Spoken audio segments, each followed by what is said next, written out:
That's her dead son's face. What Millionaire's girlfriend said on seeing a black homeless child. The city was a river of noise and motion.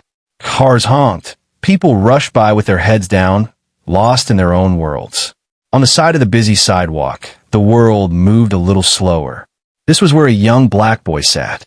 His name was Thomas.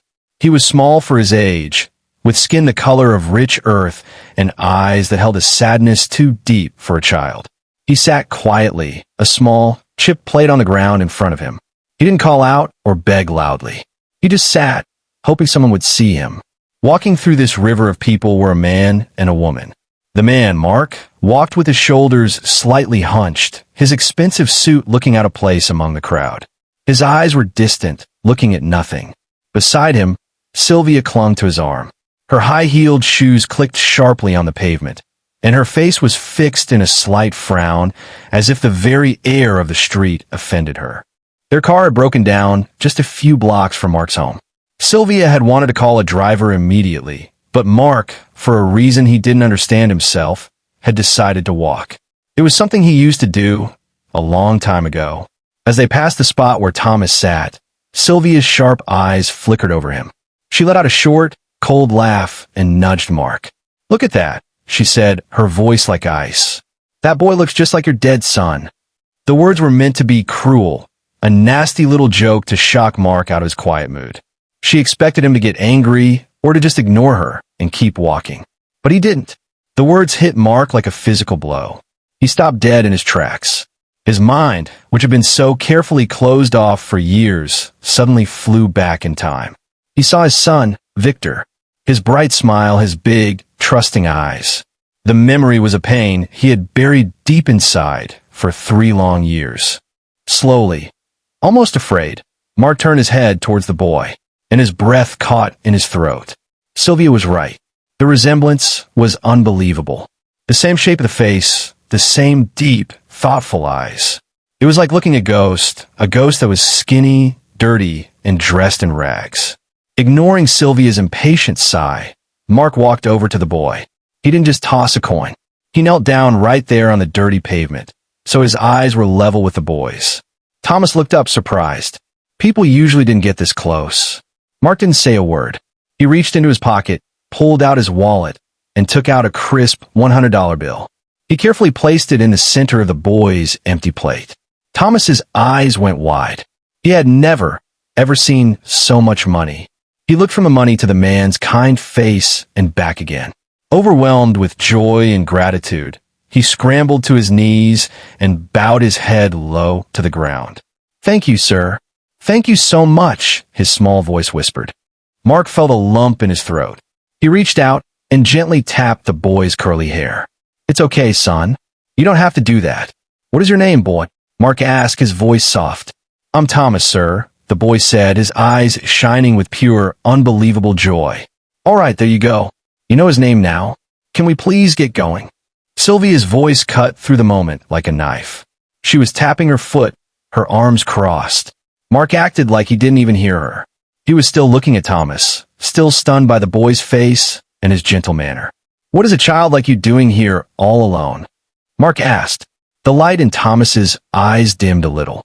"I lost my parents, sir. In a fire." Mark felt a fresh wave of shock and sadness. A tragedy, just like his own. But he also noticed something else.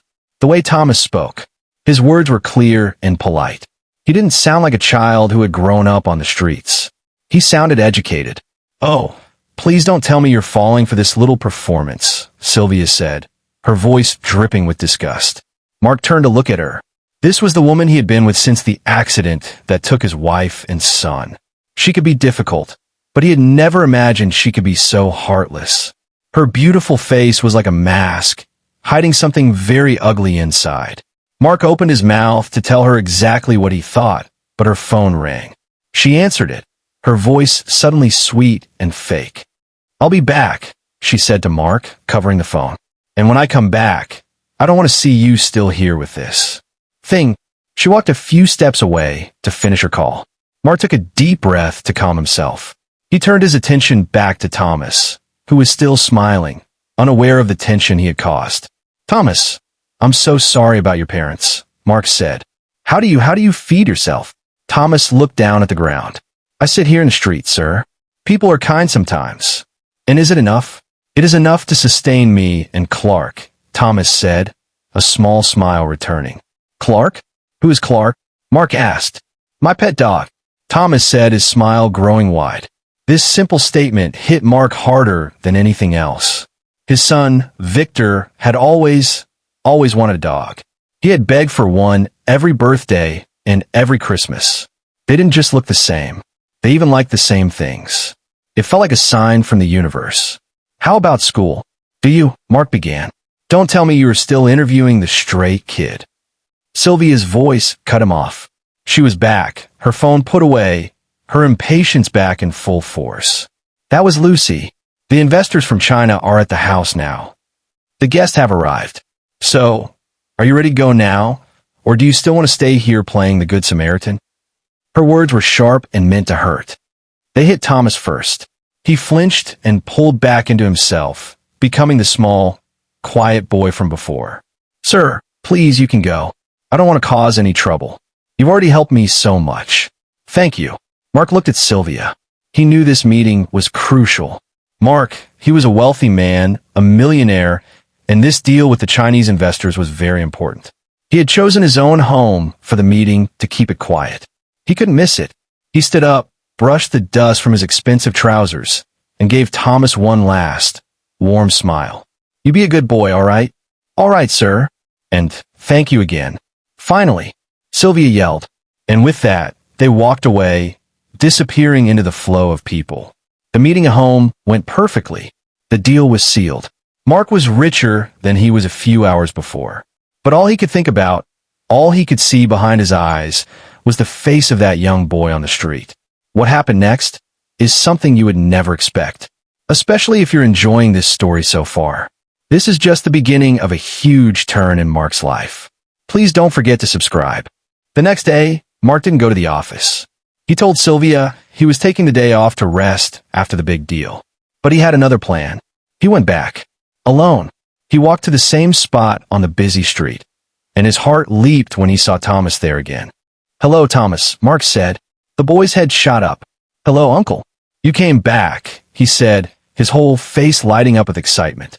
Yes, I did, Mark said, smiling. He looked at Thomas, who was still in the same dirty clothes.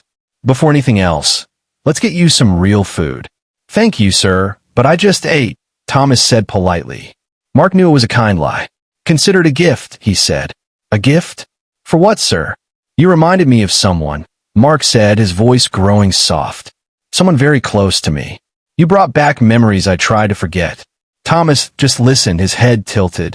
So, for that, let me buy you a treat. Thomas finally smiled and agreed. Mark made sure the day was fun. They went to a restaurant where Mark learned that Thomas had been going to public school and was very smart. Then they went to a barber shop for a haircut and then to a mall for new clothes. It was outside the mall that Sylvia saw them. She was driving by and couldn't believe her eyes. She was disgusted.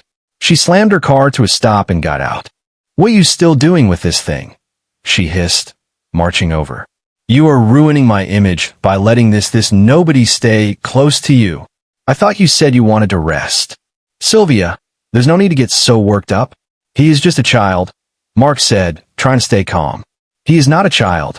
He is a nobody, and you lied to me because of this nobody. Her voice was getting louder. People were starting to stare. Calm down, Sylvia, Mark warned. Don't tell me to calm down. Let's go. Let's go home right now. And she turned and shoved Thomas hard. Go home. That was the final straw. Mark moved faster than he thought he could.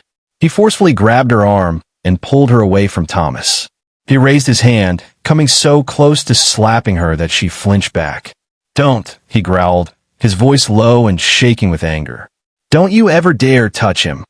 Sylvia was shocked. She had never seen this version of Mark before. She didn't know he had this kind of fire in him. So you'd hit me because of this fool? She whispered, horrified. You see what you made me do? She burst out in anger. Humiliated, she turned, got in her car, and screeched away. Mark and Thomas watched her go. Thomas was scared, but Mark assured him everything was okay. They continued their day, and Mark made another amazing discovery. Thomas could sing. He had a voice that was powerful and soulful, far beyond his years. Mark took him to a music studio. Before we see the result of that studio visit, a quick reminder: this is Black Nation, a community where we share powerful stories of our people. If you're loving this story of hope and second chances, make sure to subscribe for more inspiring content like this. In the studio, Thomas sang a song about his life. It wasn't just a song. It was his pain, his loss, his suffering poured out into music. The song was about the fire, his parents, and his lonely days on the street. The producer was amazed. Even the sound engineer stopped what he was doing to listen. Mark felt tears in his eyes.